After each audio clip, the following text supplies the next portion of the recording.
الحمد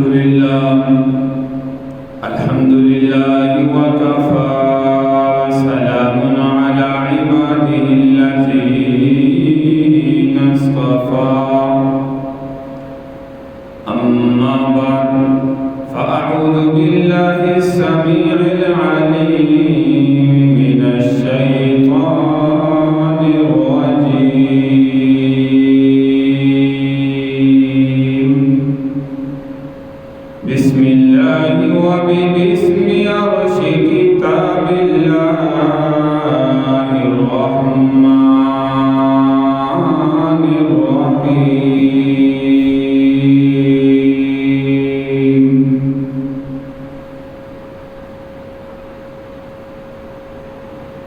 وإذا سألك عبادي عني فإني قريب أجيب دعوة الداع إذا دعاني فليستجيبوا لي وليؤمنوا بي لعلهم يرشدون وقال في موضع آخر أينما تكونوا يدرككم الموت ولو كنتم في بروج مشيدة قال رسول الله صلى الله عليه وسلم الدنيا سجن المؤمن وجنة الكافر أو كما قال عليه الصلاة والسلام صدق الله مولانا العظيم رب اشرح لي صدري ويسر لي أمري واحلل عقدة من لساني يفقهوا قولي رب زدني علما رب زدني علما رب زدني علما سبحانك لا علم لنا إلا ما علمتنا إنك أنت العليم الحكيم يا رب صل وسلم دائما أبدا على حبيبك خير الخلق كلهم تمام احباب پیارے پیغمبر صلی اللہ علیہ وسلم کی ذات پر بآواز بلند درود پاک پڑھیں اللهم صل على محمد وعلى آل محمد كما صليت على إبراهيم وعلى آل إبراهيم إنك حميد مجيد اللهم بارك على محمد وعلى آل محمد كما باركت على إبراهيم وعلى آل إبراهيم إنك حميد مجيد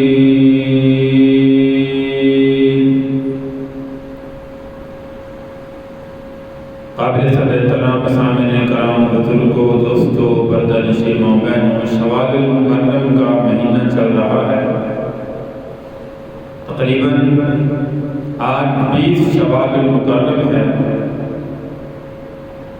ایک عشرہ شوال کا باقی ہے ابھی تک جن مسلمانوں نے پیارے پیغمبر صلی اللہ علیہ وسلم کی حدیث مبارکہ پر عمل نہیں کیا من صام رمضان ثم اتبعه ستا من شوال کان کصیام الدہر ایسے مسلمان مردوں کو عورتوں کو چاہیے کہ ایک عشرہ باقی ہے اس عشرے میں ماہ شوال کے 6 نفلی روزے جو ہے وہ ضرور رکھیں کیونکہ پیارے پیغمبر صلی اللہ علیہ وسلم نے جو حدیث مبارکہ میں فرمایا کہ جس نے رمضان کے روزے رکھے اور پھر ثم اتبعہ ستا من شوال شوال کے 6 روزے رکھے وہ مسلمان مرد عورت ایسا ہے جیسے کصیام الدہر جیسے پورا سال پوری زندگی روزوں کے اندر گزار دیا پورا سال روزہ،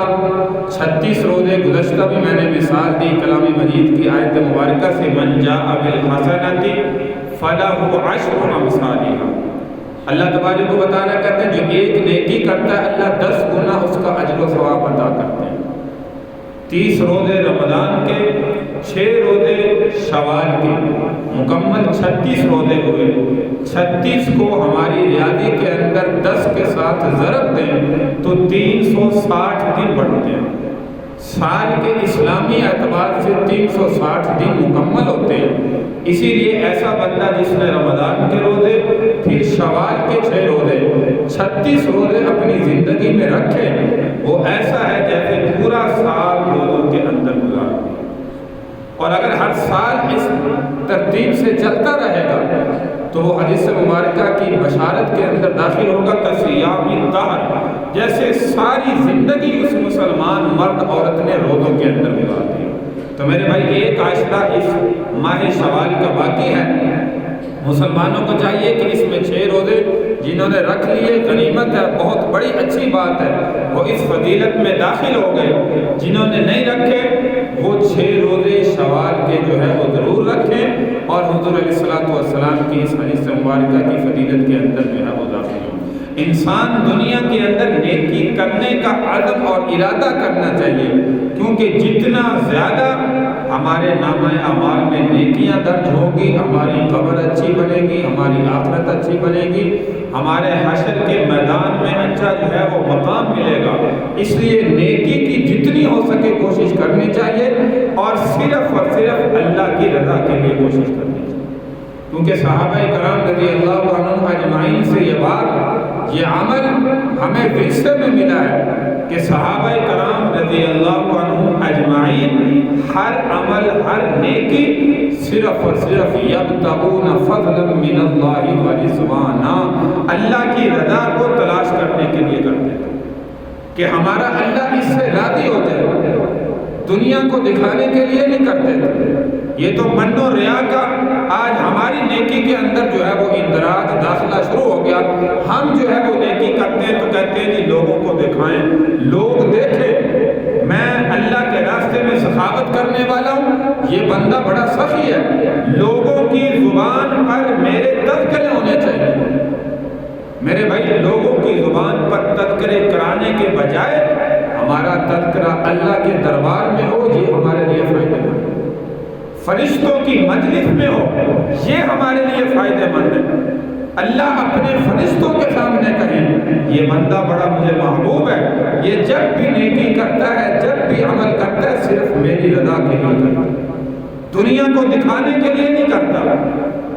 اس لیے میرے بھائی کوئی بھی عمل، فرض نماز ہے، نماز جنازہ ہے، اللہ کے راستے میں صدقہ خیرات ہے، کسی غریب کی مدد کرنا ہے، کوئی بھی عمل ہے تو یبتغون فضلا من اللہ ورضوانا، جو اللہ نے صحابہ کی مثال اپنی کلام مجید میں دی ہے کہ یہ میرے نبی کے صحابہ جب بھی کوئی عمل کرتے ہیں صرف اور صرف انہیں مقصود میری رضا کو حاصل کرنا ہوتا ہے، اس کے علاوہ اور کوئی مقصد نہیں ہوتا۔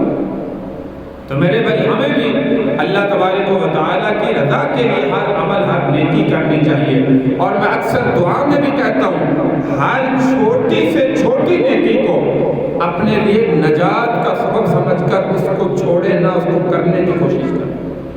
شاید یہ چھوٹی نیکی ہمارے لیے نجات کا سبب بن جائے۔ یہ نہ سمجھیں کہ یہ تو چھوٹی سی نیکی ہے، اس کا کیا کرنا، میں تو بڑا کام کروں گا، بڑی نیکی کروں گا، اللہ کو بڑی پسند ہے۔ میرے بھائی اللہ کو بڑی نیکی نہیں، اللہ کو صرف ہماری نیت کا اخلاص پسند ہے۔ بنی اسرائیل کا واقعہ سنتے ہیں جو حضور علیہ الصلوۃ والسلام نے حدیث مبارکہ میں صحابہ کے سامنے مثال ذکر فرمائی۔ فرمایا بنی اسرائیل کا بندہ راستے سے گزر رہا ہے، ایک ریت کا ٹیلا پہاڑ بہت بڑا دیکھا اور دیکھ کر دل میں نیت کی کاش یہ اناج ہوتا، گندم ہوتی، میں یہ سارے کا سارا میری ملکیت میں ہوتا، میں یہ سارے کا سارا اللہ کے راستے میں خرچ کر دیتا، جو حاجت مند ہیں، محتاج ہیں، مسکین ہیں، غریب ہیں، فقیر ہیں، ان میں تقسیم کر دیتا۔ اب یہ کیا تھا، نیکی کی تو نہیں، دل میں عزم کیا، ارادہ کیا، اخلاص تھا، اللہ تبارک و تعالی نے وقت کے نبی کی طرف وحی بھیجی، فرمایا فلاں امتی کو بلاؤ اور بلا کر کہہ دو جو ریت کا ٹیلا دیکھ کے تم نے نیت کی تھی اللہ نے وہ اجر و ثواب تیرے نامہ اعمال میں درج کر دیا۔ تو میرے بھائی نیکی میں اللہ اخلاص دیکھتے ہیں، نیت دیکھتے ہیں، اللہ نہیں دیکھتے کہ یہ بڑی نیکی کر رہا ہے یہ چھوٹی نیکی کر رہا ہے۔ بس اوقات چھوٹی سی نیکی پر اللہ مغفرت کا جو ہے وہ فیصلہ کر دیتا ہے۔ تو اس لیے میرے بھائی چھوٹی سے چھوٹی نیکی اپنے لیے نجات کا سبب سمجھ کر کرنے کی کوشش کریں، چھوٹے سے چھوٹا گناہ اپنے لیے ہلاکت کا سبب سمجھ کر اس سے جتنا ہو سکتا ہے بچنے کی کوشش کریں۔ یہ نہ ہو کہ وہ چھوٹا گناہ جس کو ہم چھوٹا سمجھ بیٹھے تھے زندگی میں، اللہ کے میدان میں جب کھڑے ہوں وہی ہمارے لیے ہلاکت کا سبب نہ بن جائے۔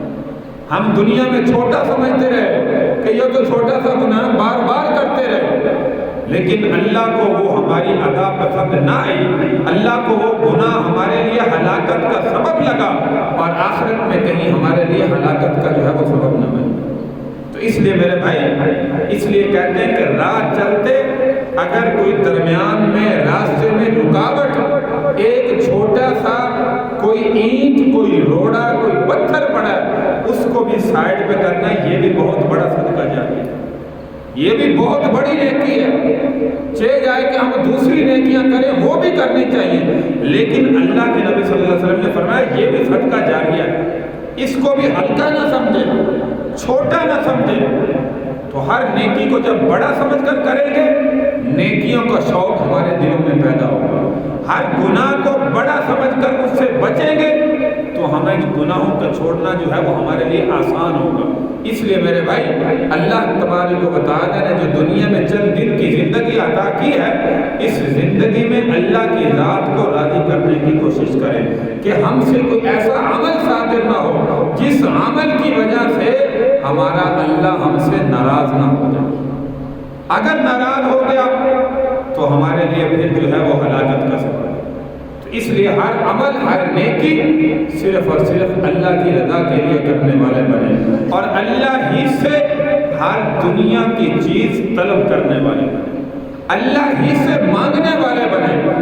ایاک نعبد و ایاک نستعین، بار بار ہم نماز میں اعتراف بھی کرتے ہیں اے اللہ تیری ہی عبادت کرتے ہیں، تجھ ہی سے مدد طلب کرتے ہیں۔ اس لیے اللہ کے نبی صلی اللہ علیہ وسلم نے صحابہ کی یہ ترتیب دنیا میں بنائی، تربیت فرمائی کہ دنیاوی چیز بھی اگر تمہیں کوئی ضرورت ہو تو وہ ہر وقت جو ہے وہ اپنے اللہ سے مانگنے والے ہیں۔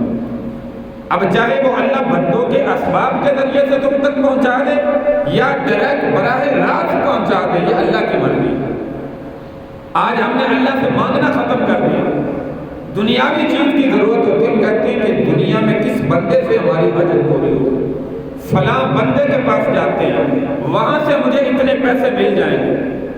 کسی اور چیز کی ضرورت ہے، ہم کہتے ہیں اس چیز کا کام فلاں بندہ کرتا ہے، اس بندے کے پاس جائیں منت سماجت کریں شاید مل جائے۔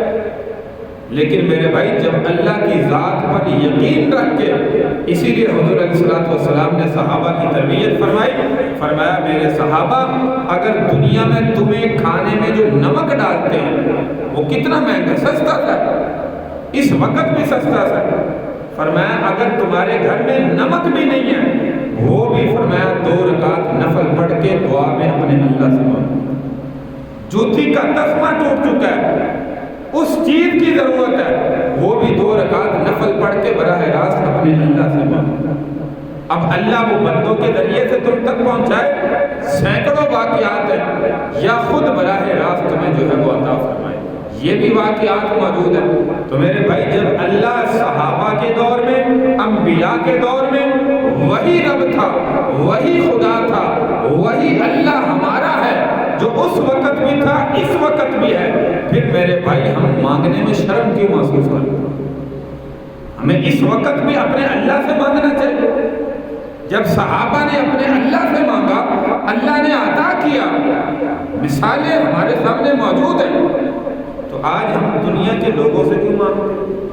ہمیں بھی جو ہے وہ ہر ضرورت اپنے اللہ سے مانگنی چاہیے. اللہ بندوں کے ذریعے سے بندوں کے دلوں میں محبت ڈالے, بندوں کے دلوں میں وہ اسباب پیدا کرے, وہ بندوں کے ذریعے سے ہم تک پہنچائے یا براہ راست پہنچائے, وہ اللہ کی مرضی. تو میرے بھائی, یہ دنیا کے اندر جو اللہ نے زندگی عطا فرمائی ہے, یہ اللہ نے چند دن کی زندگی عطا فرمائی, چند دن کی. میں نے کہا اللہ کی کلام مجید فرقان حمید آیت مبارکہ کے اندر اللہ فرماتے ہیں اینما تکونوا یدرککم الموت ولو کنتم فی بروج مشیدہ. انسان جہاں سے موت سے بچنے کی امید رکھتا ہے نا کہ شاید مجھے یہاں پہ موت نہ آ جائے, میں یہاں سے بچ کے کہیں اور چلا جاؤں. میرے بھائی, موت جہاں پہ مقرر ہے وہ انسان کو ہر حال میں آتے رہے. موت کبھی ٹل نہیں سکتی, موت کا وقت مقرر ہے. تعزیت کی دعا جو حضور علیہ السلام نے فرمایا ان للہ ما اخذ ولہ ما اعطى وكل شيء عنده باجل مسمى فلتصبر ولتحتسب. اس میں کیا فرما رہے ہیں کہ اللہ کا تھا جو کچھ اللہ نے دنیا میں زندگی عطا کی تھی, اللہ نے واپس اپنے پاس لے لیا. اور ہر ایک چیز کا وقت مقرر ہے, جب وقت آئے گا اللہ اپنے پاس بلا لے.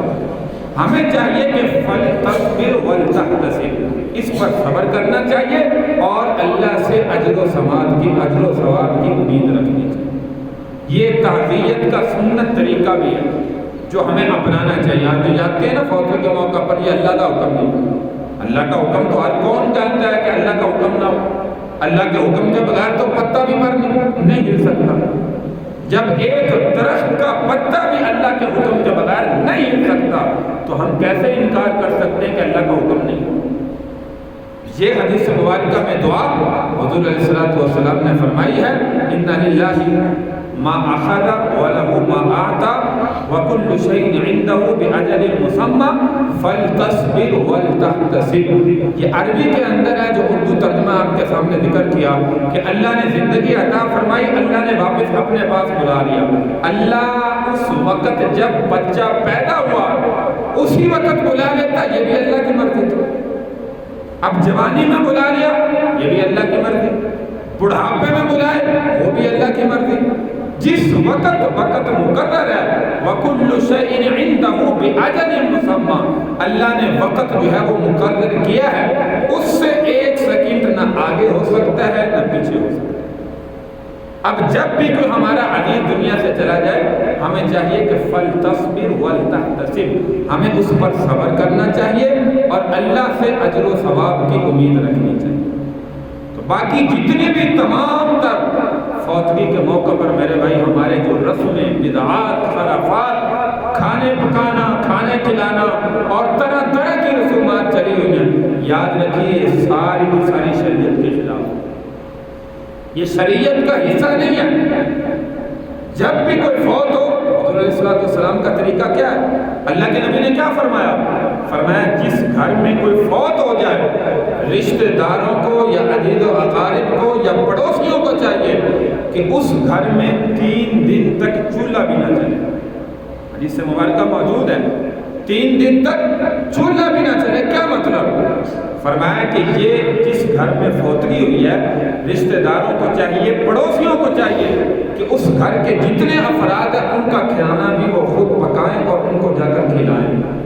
تو بھائی آپ کے گھر میں صدمہ ہوا ہے, آپ کے گھر میں جو ہے وہ سوگ ہے 3 دن تک, اسی لیے سنت ہے 3 دن سوگ کرنا, 3 دن بیٹھنا, سوگ کرنا, افسوس کرنا, اسی لیے سنت ہے.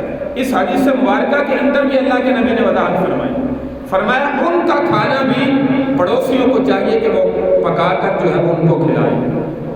لیکن ہمارے ہاں کیا ہو رہا ہے, فوتگی والے خود پکا رہے ہیں یا ان کے رشتہ دار بھی پکا رہے ہیں تو وہ سود کے لالچ میں پکا رہے ہیں. ہماری برادری میں چل رہا ہے, ہر برادری میں چل رہا ہے. چاچا ہیں, تایا ہیں, ان کے بیٹے ہیں, اولاد ہیں, مثال کے طور پر وہ سارے کہیں گے کہ کھانا ہم دیں گے. کیوں دیں گے جی؟ میں خود کروں گا جی, میرا باپ ہے, میرا باپ فوت ہوا, میرا عزیز فوت ہوا, میں دوں گا. نہیں جی, کل کو اگر ہمارا باپ فوت ہو جاتا ہے, ہمارے پاس گنجائش نہ ہو تو ہم کیا کریں؟ یہ ہوتا ہے نہیں ہوتا؟ تو اسی لیے کہ ہم نے خوشی میں بھی سود کو چلایا, غمی میں بھی سود کو چلایا. یہ دونوں معاملات خوشی میں اور غمی میں ہمارے چل رہے ہیں، تو خدا را میرے بھائی، خدا کی قسم کھا کے کہہ لو، ممبر رسول پہ بیٹھا ہوں، یہ ہمارے نبی کا سنت طریقہ نہیں ہے، یہ شریعت کا، دین کا، اسلام کا طریقہ نہیں ہے، یہ ہمیں زندگی میں چھوڑنا ہوگا، نہیں چھوڑیں گے ہم سارے بدعات کے اندر شامل ہیں۔ 3 دن بیٹھے افسوس کریں، میں تو اکثر کہتا ہوں جو تیسرے دن جو ہے وہ دعا کا جو اہتمام ہوتا ہے، یہ بھی شریعت کا حصہ نہیں، اللہ کے نبی نے نہیں کی، کہ تیسرے دن جو اجتماع ہو رہا ہے اس میں بھی جو ہے وہ طریقہ بدل گیا، صرف ایک طرف جو ہے وہ ختم دلایا جا رہا ہے، دوسری طرف کہتے ہیں کہ دعا ہے بس، اور دعا میں کیا ہو رہا ہے؟ وہی کھانے پک رہے ہیں، ختم میں کیا ہو رہا ہے؟ وہی کھانے پک رہے ہیں۔ تو یہ دونوں چیزیں، طریقہ جو ہے وہ بدل لیا، باقی بات جو ہے وہ ایک ہی ہے۔ ہمیں چاہیے کہ وہ 3 دن اپنے گھر میں بیٹھے، لوگ آئیں، افسوس کریں، تعزیت کریں، اپنے اپنے گھروں کو چلے جائیں۔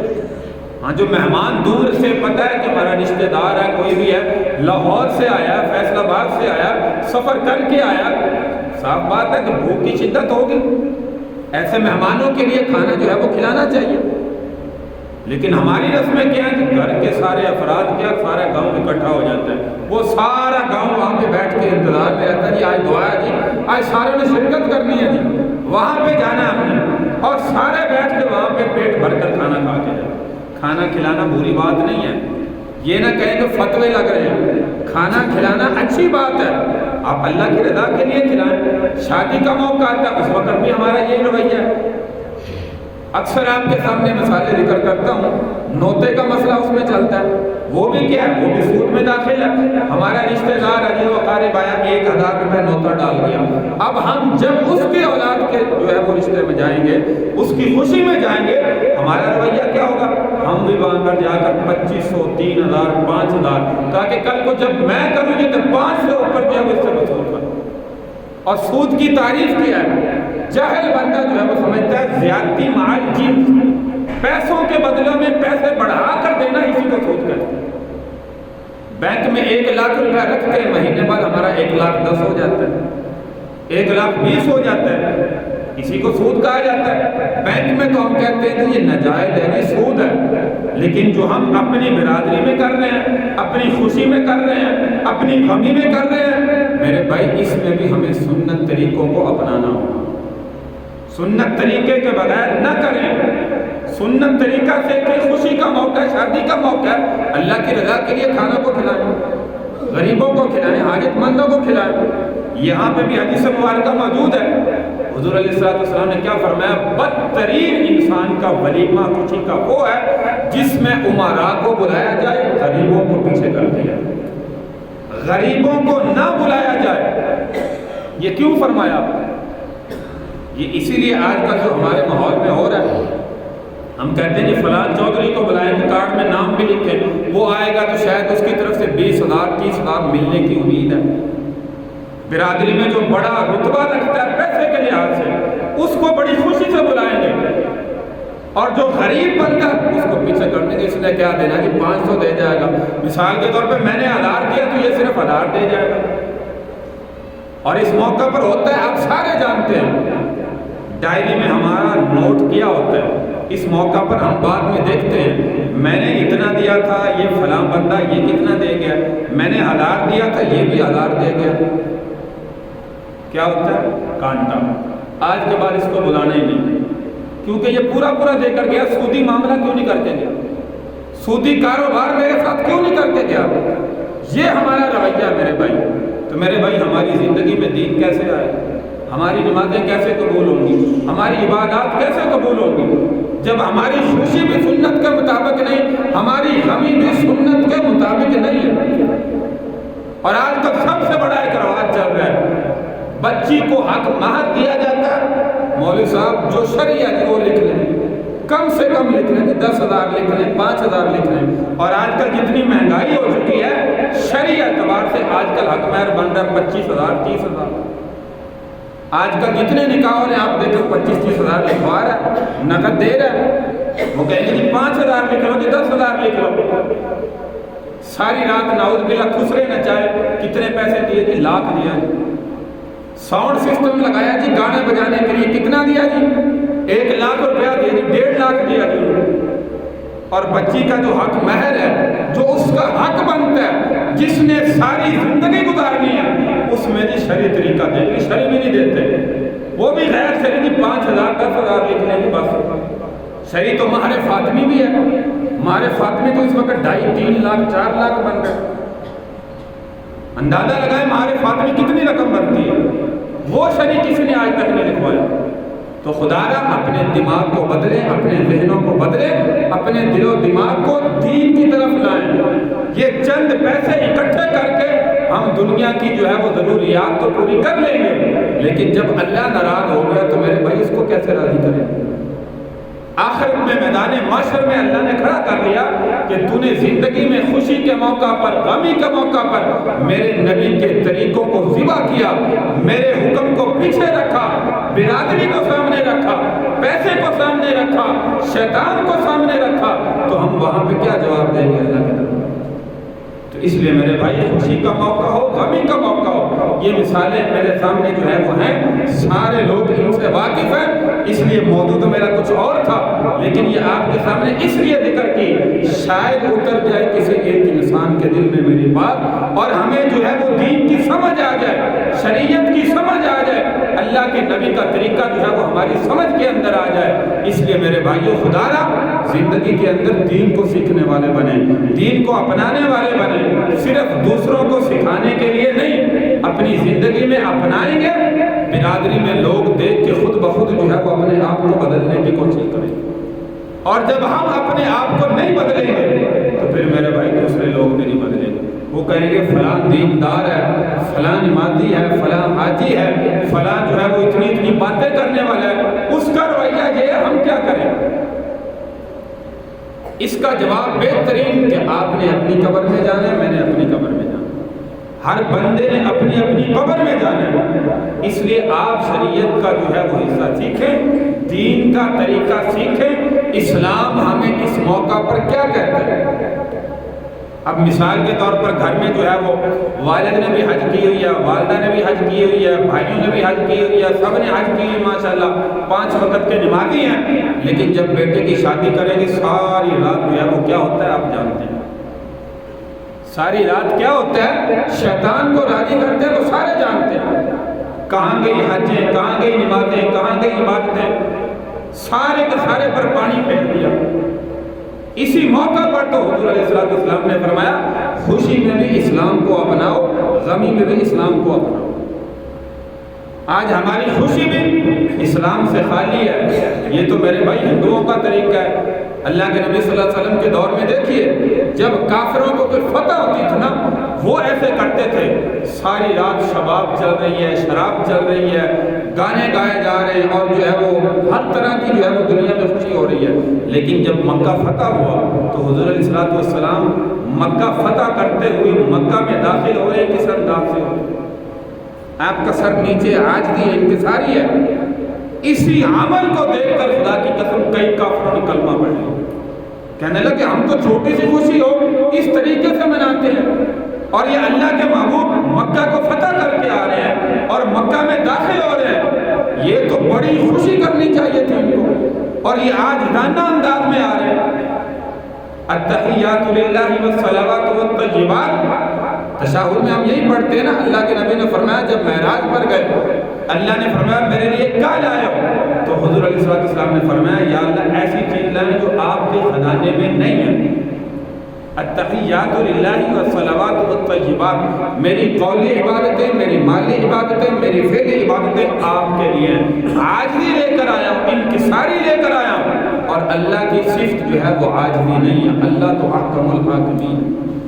تو اس لیے میرے بھائی دنیا کے اندر جب اسلامی طریقے ہماری خوشی میں ہماری غمی میں آئیں گے پھر جو ہے وہ ہماری نمازوں کا فائدہ، ہماری حج کا فائدہ۔ تو میں ذکر کر رہا تھا کہ یہ خوشی کا موقع، غمی کا موقع، اس میں دین اسلام کو سیکھیں، دین کے طریقے کو سیکھیں۔ گزشتہ بھی میں نے ایک موقع پر کہا کہ ہماری کوئی قبرستان میں رسم ہو رہی ہے، کوئی فوتگی پر ہو رہی ہے، میت گھر میں اس وقت رسمیں ہو رہی ہیں، عجیب عجیب رسمیں جو ہے وہ آج تک جو چلی آ رہی ہیں وہ اسی طریقے سے چلی آ رہی ہیں۔ میرے بھائی اس نسل میں بھی اگر وہ درست نہ ہوئی تو پھر کب صحیح ہوئی؟ اس لیے خدا را آپ اپنی زندگی میں درست کرنے والے بنے، تاکہ ہماری آنے والی نسل دین اسلام کو اپنانے والی بنے۔ قبرستان میں مٹھائی بانٹی جا رہی، پھلیاں بانٹی جا رہی، پتاسے بانٹے جا رہے ہیں، ٹانگر بانٹے جا رہے ہیں، یہ کیا عمل چل رہا ہے میرے بھائی؟ گھر میں فوتگی ہوگی، ہمارا عزیز باپ فوت ہوا ہے، بھائی فوت ہوا ہے، ہم جو ہے وہ خوشی میں تقسیم کر رہے ہیں۔ اللہ کے نبی کا طریقہ دکھائیں، کہیں سے ثابت ہو؟ شہادت ایک خوشی کا لمحہ ہے، شہادت خوشی کا لمحہ ہے، اور وہ بھی خوشی آخرت کی ہے کہ جنت مل گئی، سیدھا جنت کے اندر۔ اسی لیے جب صحابہ دنیا میں شہید ہوتے تھے، ابھی شہادت کے رتبے پر پہنچنے والے ہیں، کوئی تیر لگا، کوئی تلوار لگی، تو گرتے ہوئے جب آخری سانس ہوتے تھے کہتے تھے فزت برب الکعبہ، رب کعبہ کی قسم میں کامیاب ہو گیا۔ اللہ اگلا جہاں دکھا دیتا تھا کہ یہ تجھے مقام آخرت میں ملنے والا ہے۔ تو آج ہمارا عزیز و اقارب کو فوت ہو جائے، سنت کے خلاف سارے عمل ہو رہے ہیں۔ بانٹنی ہے تو پھر ایسا کرنا چاہیے نا، قبرستان رس گلے، مٹھائی، برفی، مہنگی چیز لے کر جائیں، لوگوں کو کھلائیں تاکہ پتہ چلے کہ بہت زیادہ خوشی ہے۔ سستی سستی چیزیں لے کے ہم قبرستان میں چلے جاتے ہیں، یہ ساری میرے بھائی بدعات ہیں، رسومات ہیں، خرافات ہیں، ان کا دین اسلام سے کوئی تعلق نہیں ہے، اس لیے ان کو چھوڑنے والے بنے۔ خوشی میں بھی اور غمی میں بھی۔ خوشی میں کیا رسومات، وہ ساری آپ کے سامنے ذکر کی، ہر بندہ واقف ہے، جب بھی اپنی اولاد کی شادی کرتا ہے، نکاح کرتا ہے، یہ ساری رسومات ہوتی ہیں جو دین اسلام کا حصہ نہیں ہے۔ پیارے محمد صلی اللہ علیہ وسلم کے 11 نکاح ہیں، 11۔ آپ نے اپنی 4 بیٹیوں کا نکاح کیا ہے، کسی میں بھی ایک عمل بھی جو نہیں ملتا جو آج ہمارے اندر موجود ہے۔ پہلے مہندی ہو رہی ہے، مائیو ہو رہی ہے، اس کے بعد جو ہے وہ کیا کیا رسومات ہو رہی ہیں، دودھ پلائی ہو رہی ہے، لڑکے لڑکیوں کا، مرد عورتوں کا اکٹھا اخلاط ہو رہا ہے، سارے مل کر جو ہے وہ بیٹھے ہیں، یہ ساری میرے بھائی شریعت کے خلاف عمل ہے۔ ایسے افعال و اعمال سے اللہ ناراض ہوتا ہے، راضی نہیں ہوتا۔ اس لیے خدا اس عمل کو چھوڑنے والے بنے۔ اللہ تبارک و تعالی سے دعا کہ اللہ تعالیٰ ہمیں ہدایت مستقیم عطا فرمائے، اور خوشی پر غمی پر اللہ سنت طریقے اپنی زندگی میں اپنانے کی توفیق عطا فرمائے۔ ابتدا کریں گے تو یہ چھوٹیں گے، آنے والی نسل میں دین اسلام پیدا ہوگا، اور اگر ہم اپنی ضد پر اڑے رہے تو پھر میرے بھائی اسی طرح جو ہے وہ یہ ایسا سمجھے اجر و ثواب ہمیں بھی ملتا رہے گا کہ یہ ہمیں خود لگا کے گئے ہیں، اب وہ اجر و ثواب ہے یا کیا، یہ آپ سمجھدار ہیں۔ تو اس لیے اپنے آپ چھوڑیں گے، ہماری آنے والی نسلیں بھی دین کو سمجھنے والے بنیں گے۔ اللہ تبارک و تعالی ہمیں عمل کی توفیق عطا فرمائے۔ وآخر دعوانا ان الحمد للہ رب العالمین۔